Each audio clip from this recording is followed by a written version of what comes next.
Tokio es una de las capitales del mundo más dinámica y moderna. Es un imán para el turismo y una parada exótica para los viajeros jóvenes.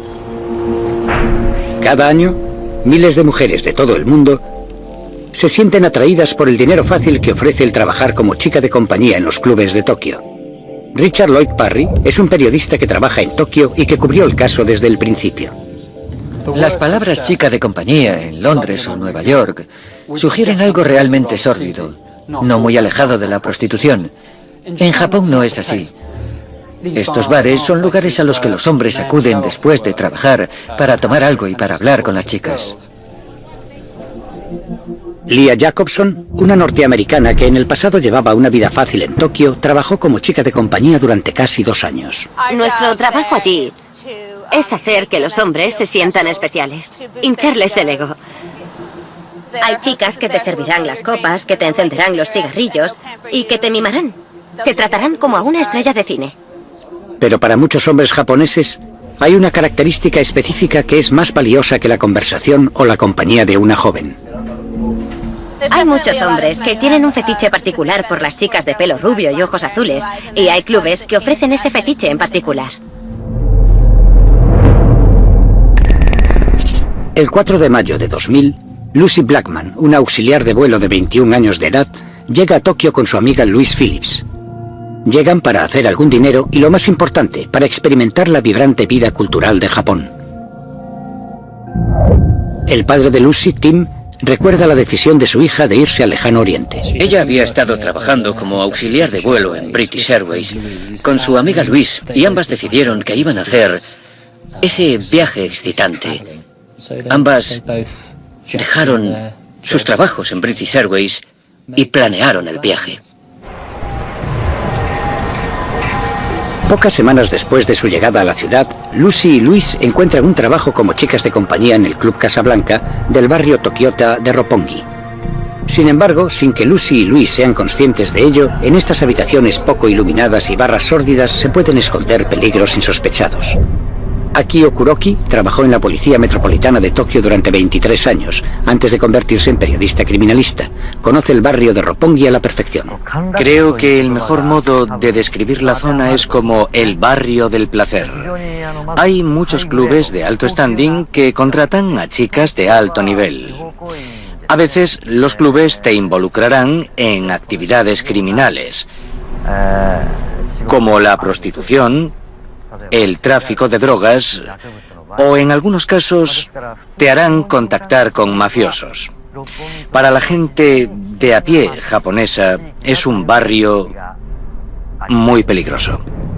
En este mundo crepuscular de los clubes de Roppongi, las jóvenes extranjeras deben acudir a citas organizadas o dohans, con clientes que han manifestado su preferencia por una chica en particular. Estos hombres pagan al club una suculenta suma para llevar a cenar fuera a las chicas, pero deben devolverlas al club cuando finaliza la cita. Es una cita pagada. Te llevan a un restaurante bonito, te enseñan los alrededores de la ciudad. Tienes que fingir que se trata de una relación, aunque todo el mundo sabe perfectamente que es un dohan. Ella nos explicaba esas cosas por teléfono y decía, bueno, quizá acepte este dohan. Y yo le preguntaba, ¿qué es eso? Quedas con un tipo, te lleva a cenar y después lo llevas de vuelta al club y te pagan un montón por eso. Y yo pensé, si es lo que vas a hacer, prueba. El 1 de julio de 2000, Lucy Blackman no regresó a su apartamento tras su primer dohan con un cliente del Casablanca. A la mañana siguiente, su amiga y compañera de piso, Louise Phillips, recibe una perturbadora llamada de un hombre que dice saber dónde está Lucy. Preocupada y alterada, llama inmediatamente a la madre de Lucy en el Reino Unido. Hola, Jane, soy Louise.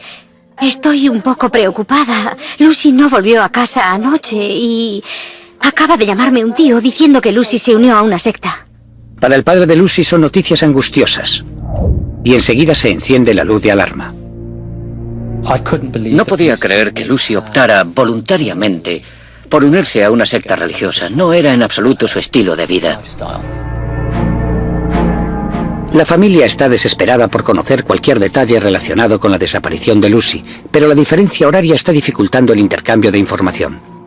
Menos de 24 horas después de la desaparición de su hermana, Sophie Blackman emprende una acción decisiva. Sophie dijo, voy a coger un avión e ir allí.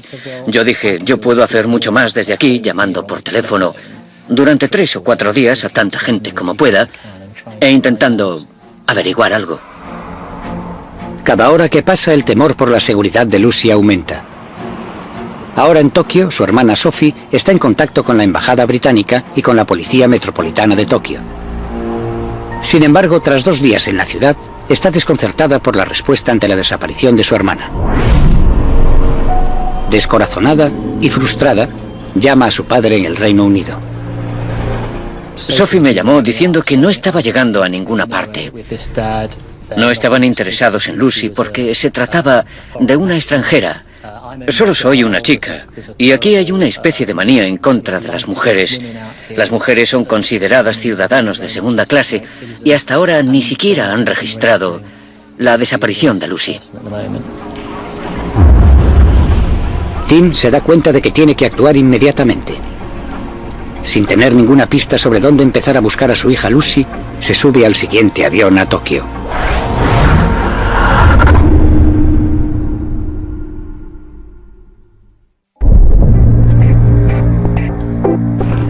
Una joven británica que trabaja como chica de compañía en Tokio ha desaparecido en circunstancias sospechosas. Lucy Blackman, de 21 años de edad y antigua auxiliar de vuelo procedente de Sevenoaks, en Kent, lleva desaparecida una semana. Su padre, Tim Blackman, está consternado y ha recorrido medio mundo para empezar la búsqueda desesperada de su hija. Estaba sufriendo un shock. Alguien me decía algo y al momento lo olvidaba y no podía recordar quién me lo había dicho. Estaba en un estado mental pésimo. A su llegada, Tim sabe que el tiempo es fundamental, pero se queda inmediatamente perplejo y frustrado por la respuesta de la policía ante la desaparición de Lucy. Me dijeron, es adulta. Solo se ha ido 2 o 3 días. Simplemente se habrá ido de juerga por ahí. Por tanto, no vamos a perder nuestro tiempo con eso. Pero lo que es más alarmante es la falta de comunicación con Lucy. Cualquiera que conociera a Lucy sabe que no era típico de ella. Era el tipo de chica que mantenía un estrecho contacto con su amiga Louise y con su familia en el Reino Unido. Hola, Sophie. Sophie, soy yo, Lucy. Siempre estaba llamando, ¿Sí? ¿Todo bien? incluso aunque no tuviera nada que decir. Convencer a la policía de que su preocupación estaba justificada era un obstáculo que Tim y Sophie debían superar. Sophie y yo íbamos a la comisaría y nos sentábamos en una pequeña sala de interrogatorios gris de 3 metros por 2,5 y nunca pasaba nada. Era increíblemente lento y frustrante. Y cada vez que íbamos allí estábamos sentados pensando, ¿dónde está Lucy? ¿Dónde está Lucy?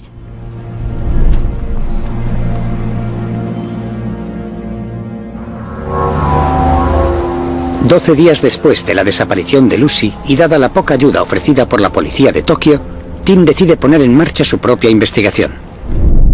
Con la ayuda de la amiga de Lucy, Louise, reconstruyen los últimos movimientos conocidos de Lucy. El día de su desaparición iba a un dohan o cita pagada con un cliente del Club Casablanca. Te llamo después. Vale, pásalo bien. Adiós. Era sábado por la mañana y Lucy salió de la casa que compartía con Louise para encontrarse con un hombre, un cliente del club. Era una cita y él le iba a dar un teléfono móvil, lo que era muy valioso porque ella no tenía. Alrededor de las 5, Lucy llamó a su compañera de piso, Louise, en Tokio. ¿Diga? Hey, Lu, soy yo. Oh, hola, Luz. ¿Todo bien? Sí, sí, ¿y tú? Todo bien, genial. Tengo que contártelo, es genial. Me va a comprar un móvil. Llamó unas horas más tarde y sonaba enérgica, diciéndole que el hombre le había dado una botella de champán que iba a compartir con Louise. A las 7, Louise recibió otra llamada. Hola, ahora estoy en su casa. Muy bien. ¿A qué hora vuelves? ¿Qué hora es? Son las 7. Saldré en una media hora. Muy bien, vale. Vale, adiós. Gracias.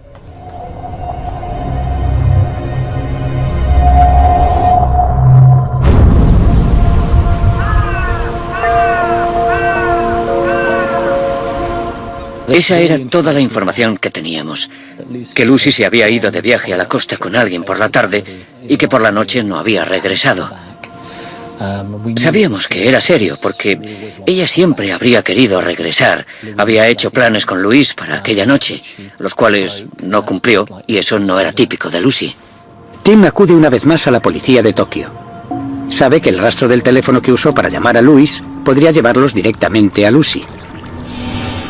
La Policía Metropolitana de Tokio nos dijo bastante categóricamente que iba en contra de las leyes japonesas investigar conversaciones telefónicas, porque iba en contra de las leyes de privacidad. La familia está tremendamente frustrada. Una vez más, Tim debe continuar con la investigación sin la ayuda de la policía.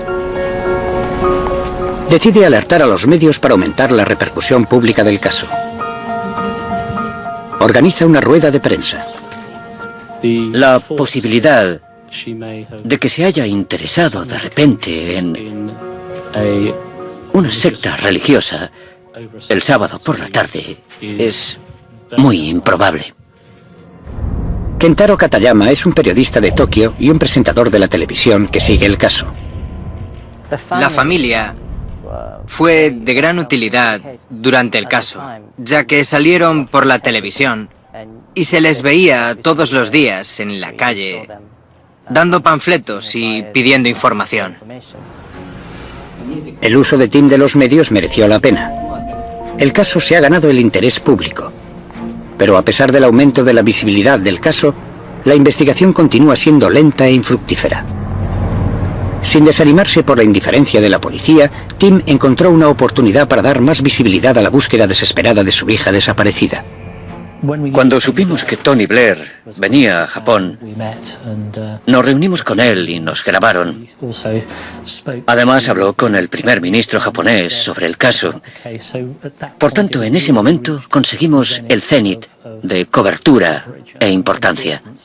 Haremos todo lo que podamos. Estamos trabajando con las autoridades japonesas. La policía estaba bajo mucha presión, debido principalmente a los esfuerzos de Tim Blackman y el modo en que consiguió someter al gobierno japonés a la presión política. La enorme cobertura de los medios y la intervención del primer ministro británico transformaron la investigación en uno de los mayores casos de personas desaparecidas de la historia japonesa. Aún así, no consiguen información nueva. Los empresarios japoneses que dirigen estos bares y clubes no quieren verse involucrados con la policía. Y había un montón de antiguas chicas del último lugar al que irían si tenían algún tipo de información sería a la policía. Si acudes a la policía, lo primero que hacen cuando llegas a la comisaría es pedirte los papeles. Te piden la tarjeta de extranjero. Por tanto, tendrían miedo de ser deportadas. Tim se da cuenta de que si quiere seguir el rastro de Lucy debe emplear nuevas técnicas. Abriendo una línea telefónica, esperábamos conseguir una información que de otro modo sería imposible obtener. Recibieron más de 100 llamadas casi inmediatamente. Varias de las llamadas son de las chicas que trabajaban como chicas de compañía en los clubes de Roppongi. Tuvimos varias llamadas y me encontré a mí mismo hablando con chicas que me contaban las experiencias que habían tenido cuando habían salido con un tipo con un coche muy potente que las había llevado a la costa y que después habían ido a un apartamento donde habían cenado o bebido un vino muy especial.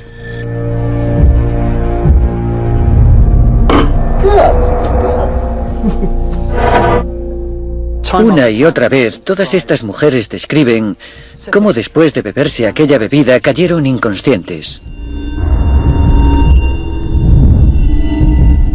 Se despertaban al día siguiente y se sentían fatal.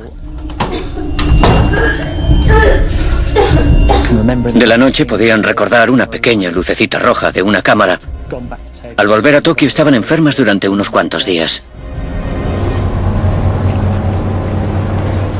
Muchas de las jóvenes describen al hombre que las acompañaba en el Dohan como un japonés cercano a los 50, adinerado y bien vestido. La policía intensifica sus investigaciones en los clubes de Roppongi y reabre cualquier informe criminal que incluya la violación o el abuso de chicas de compañía. La madre de Lucy, Jane Stair, habla con Dai Davis, un agente retirado de la Policía Metropolitana Británica, para que se una a la búsqueda de su hija. La primera cosa que uno podía esperar es que se echara un vistazo a las acusaciones, y no es nada del otro mundo en las que un japonés o cualquiera fuera acusado de haber drogado, secuestrado, violado y demás. Ese es el procedimiento estándar de la policía, pero teniendo en cuenta que había entre 80 y 100 detectives en el caso, les llevó un poco de tiempo ponerse a funcionar.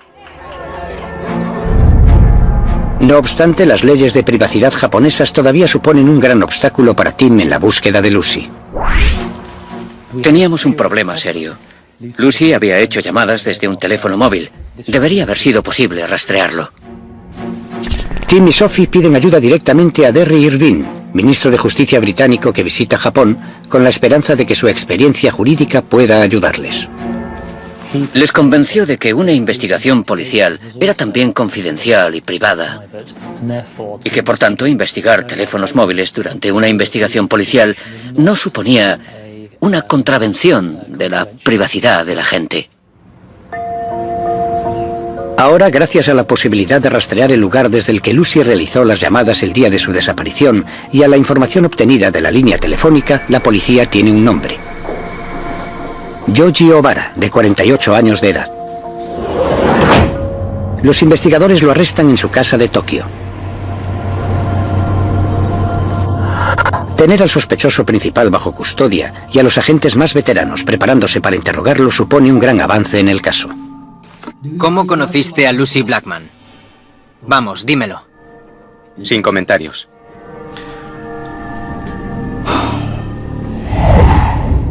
No obstante, para el profesor de Derecho y fiscal retirado, el doctor Takeshi Tsuchimoto, la negación de Obara puede perjudicar al caso. Tenemos un índice de condenas de más del 99%. Lo crean o no. Esto se debe a que en Japón los jueces suelen decidir si el acusado es culpable o inocente en función de las pruebas aportadas durante la confesión del reo a la policía. Mientras los interrogadores lo presionan para obtener la crucial confesión, el resto de agentes del equipo empiezan a registrar las propiedades de Obara en busca de pistas que les conduzcan al paradero de Lucy Blackman.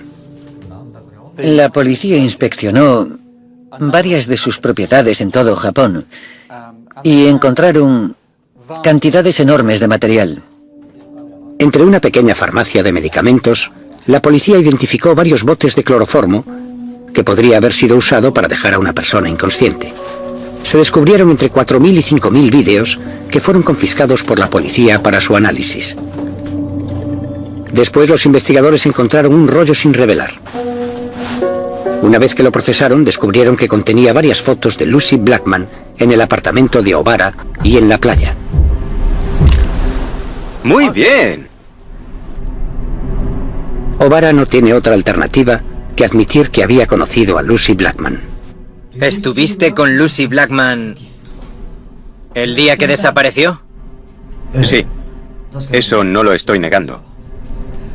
Admitió que se había reunido con Lucy en el club y que la había invitado a salir. Fueron a su casa de la costa y le sacó fotos a la orilla del mar. Admito que cenamos y que bebimos algunas copas. Él no negaba haber estado con ella en el apartamento, pero negaba haber tenido algo que ver con su desaparición. La dejé en la estación de tren y se marchó. ¿Cuándo se marchó, señor Obara? ¡Díganos a dónde iba! Mientras Yoji Obara permanecía en silencio, la policía investigó su pasado. Obara es un empresario millonario y seductor. Además de proceder de una familia adinerada que hizo fortuna gracias a las salas de juego, él amasó una fortuna personal gracias a la promoción inmobiliaria. Desde fuera, parece un magnate extravagante con una flota de coches de lujo.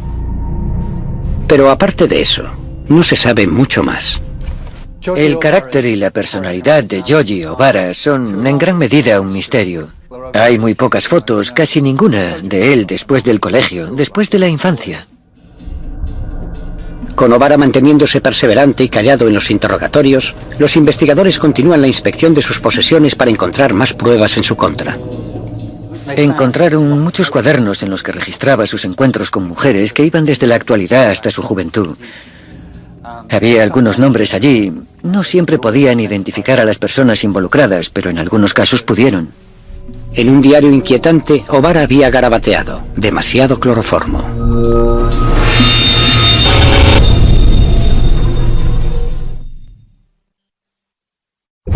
Lucy Blackman, de 21 años, ha desaparecido mientras trabajaba como chica de compañía en Tokio. La policía ha montado una de las mayores investigaciones criminales de la historia japonesa. 4 meses después de la desaparición de Lucy, tienen a un sospechoso principal bajo custodia, un seductor adinerado llamado Yoji Obara. En la búsqueda de Lucy, la policía estudia detenidamente los diarios de Obara, que contienen cientos de nombres de mujeres. Al lado de un nombre hay garabateada una entrada inquietante: demasiado cloroformo. El nombre es Carita Ridgway. La policía profundiza en la investigación y hace un descubrimiento escalofriante. Carita Ridgway estaba trabajando como chica de compañía en Tokio en 1992. Una mañana su hermana recibe una llamada en la que le comunican que Carita está en el hospital. Se apresura en llegar para descubrir que su hermana está muy enferma. Un hombre que se hacía pasar por señor Nishida la había llevado al hospital. ¿Sabe exactamente qué le ha pasado? Creo que ayer por la noche comió ostras crudas. Comió ostras crudas, entiendo. Había salido la noche anterior a una cita con un cliente y él explicó que aparentemente Carita había comido una ostra cruda que le había causado un fallo hepático devastador. Tras 12 días en el hospital, los médicos decidieron que no había nada más que pudieran hacer. El 29 de febrero de 1992, su familia estuvo de acuerdo en desconectar la máquina que la mantenía con vida.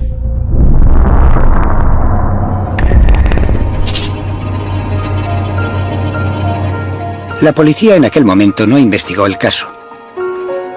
Más tarde, 8 años después, en el año 2000, y 3 meses después de la desaparición de Lucy, el caso Blackman aparece en la portada de los periódicos australianos. El antiguo novio y prometido de Carita estaba en Australia y leyó sobre el caso de Lucy Blackman y el arresto de Yoji Obara en un periódico australiano. Inmediatamente se preguntó si había una conexión. A pesar de que Carita Ridgway fue incinerada en 1992, todavía existía una prueba crucial. Sorprendentemente, el hospital había guardado una muestra del hígado de Carita, por tanto pudieron cogerlo y analizarlo una vez más y encontrar restos del cloroformo que había sido utilizado. Los detectives tenían ahora otro elemento en la investigación de Yoji Obara y una posible pista crucial de lo que podía haberle pasado a Lucy Blackman.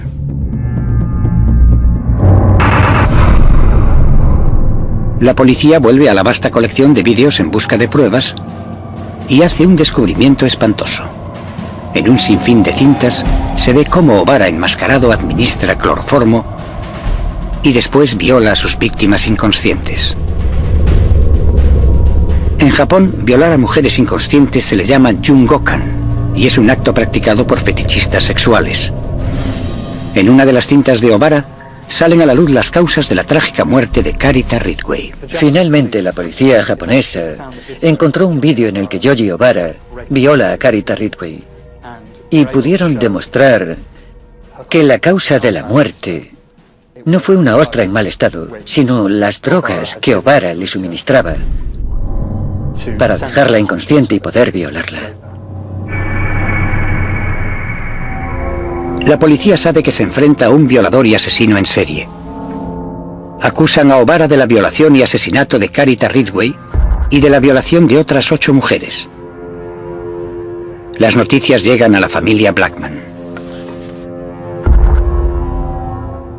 Estaba leyendo aquello al igual que lo hacía todo el mundo y pensaba, vaya, este tío es realmente raro. Pero no pensé que había sido el asesino de Lucy. Solo porque estaba borrando aquello de mi memoria.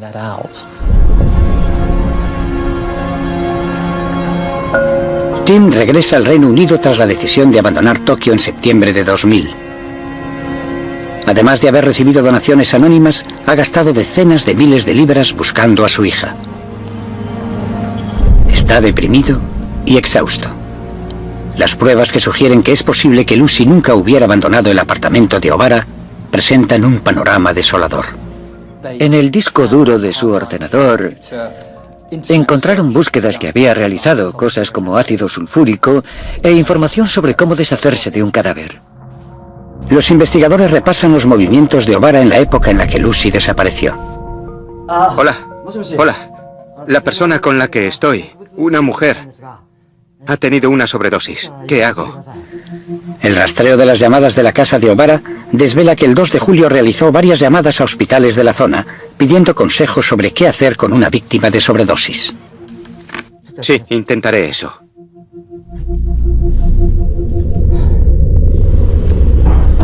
El 3 de julio, el portero de su bloque llamó a la policía para quejarse de ruidos extraños procedentes del apartamento de O'Bara. Tuvo una pequeña discusión con el portero de su bloque de apartamentos y 2 policías locales acudieron y llamaron a la puerta.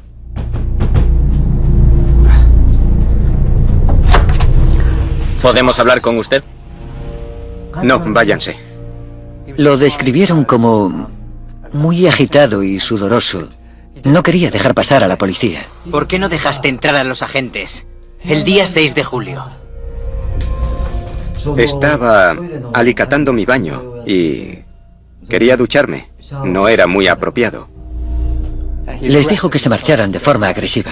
Váyanse, o llamaré a mi abogado.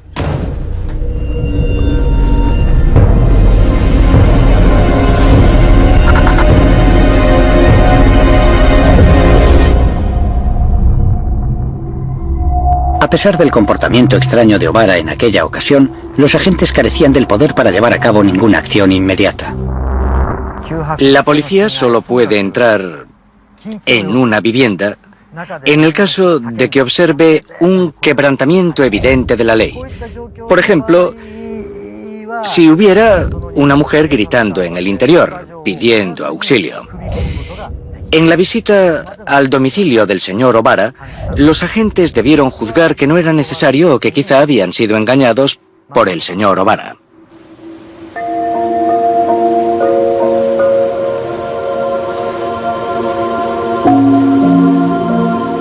Han pasado 7 meses desde la desaparición de Lucy. O'Bara lleva bajo custodia 18 semanas. La policía amplía sus investigaciones a los alrededores del apartamento de O'Bara situado al lado del mar. Sobrepasan la línea de los árboles y van más allá de las rocas hasta una cueva con vistas a la bahía. En la boca de la cueva encuentran una bañera boca abajo. Estaba sentado en casa viendo las noticias por la tele y aparecieron todas esas sábanas azules. Estaban recuperando algo de la playa. De debajo de la bañera recuperaron varias bolsas que contenían partes de un cuerpo y bloques de cemento. Imagino que todo el mundo sabía que se trataba del cuerpo de Lucy, pero yo no creí que se tratara de su cadáver. Cuando los forenses rompen el cemento encuentran un cráneo humano. Empleando el registro dental se confirma que los restos son de Lucy Blackman. Y ese fue el primer y único momento en el que realmente creí que se trataba de Lucy. Y fue en los últimos momentos de la recuperación de su cadáver.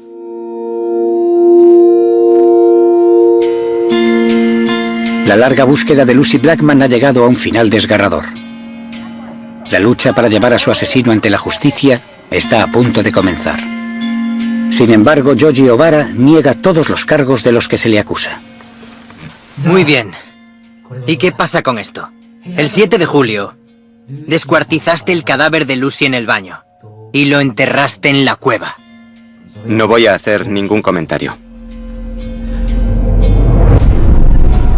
Al no obtener una confesión, el trabajo recae en el equipo forense que debe empezar a reunir pruebas de los restos de Lucy. Una prueba está clara, la herramienta para desmembrar el cadáver de Lucy.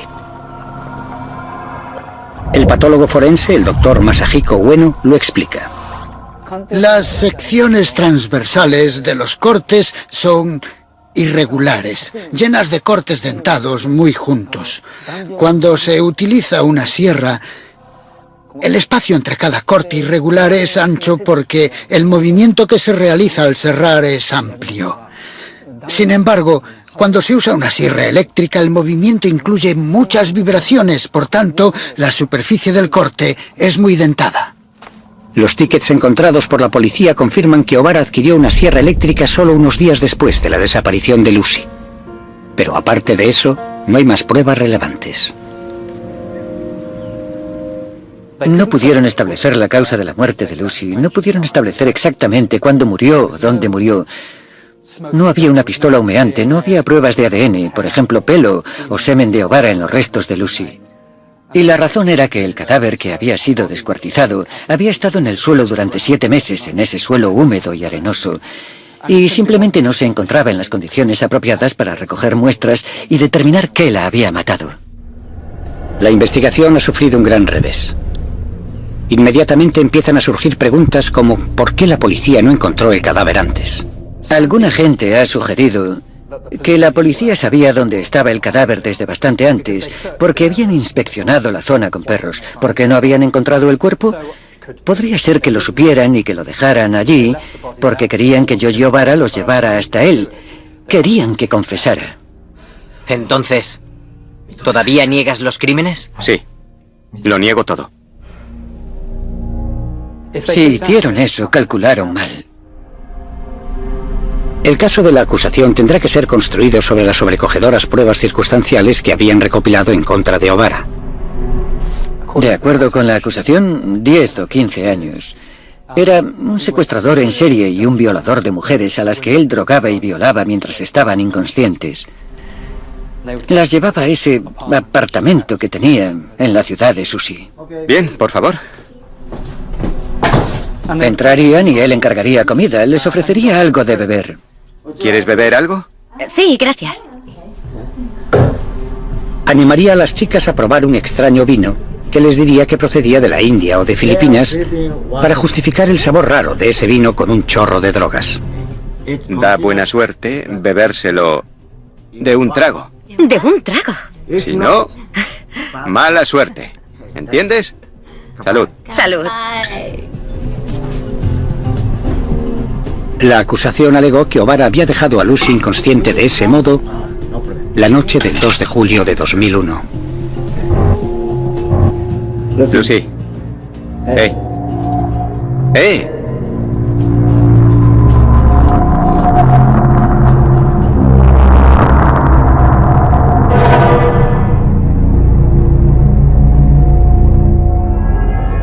Yogi O'Bara es acusado del secuestro, de la violación que la condujo a la muerte y de la ocultación del cadáver de Lucy Blackman.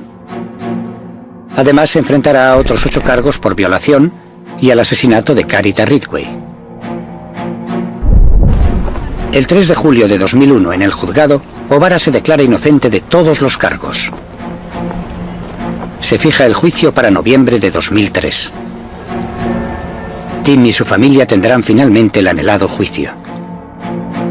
Pero durante el mismo, Tim se ve envuelto en una controversia que pone a la opinión pública en su contra y divide a su familia.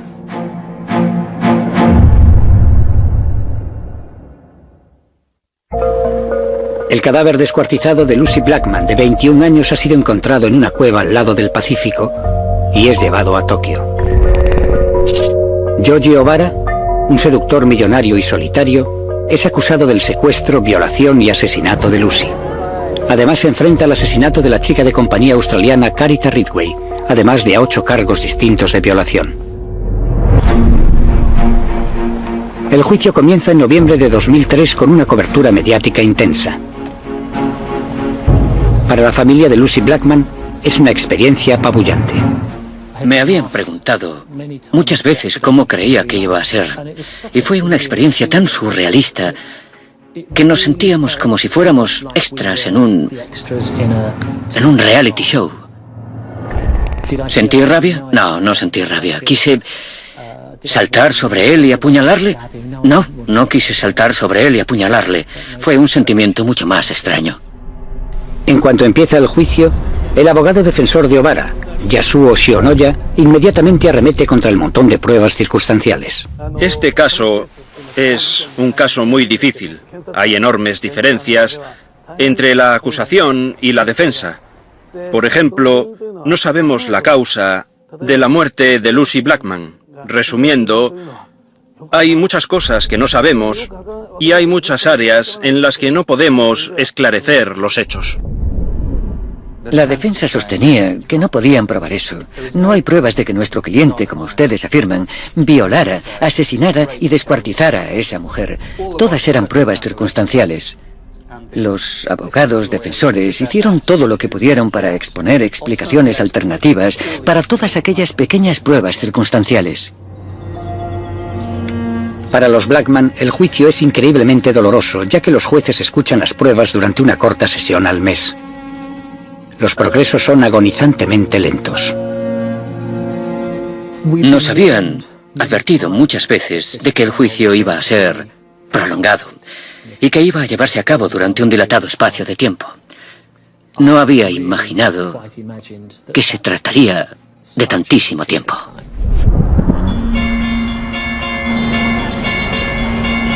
El 30 de septiembre de 2006, tras 3 años de juicio, tiene lugar un giro inesperado cuando Yoji Obara hace una oferta a los padres de Lucy Blackman. Me habían dicho algún tiempo antes que me esperara algún tipo de oferta de enmienda por parte del acusado. Y había dicho, eso suena un poco raro.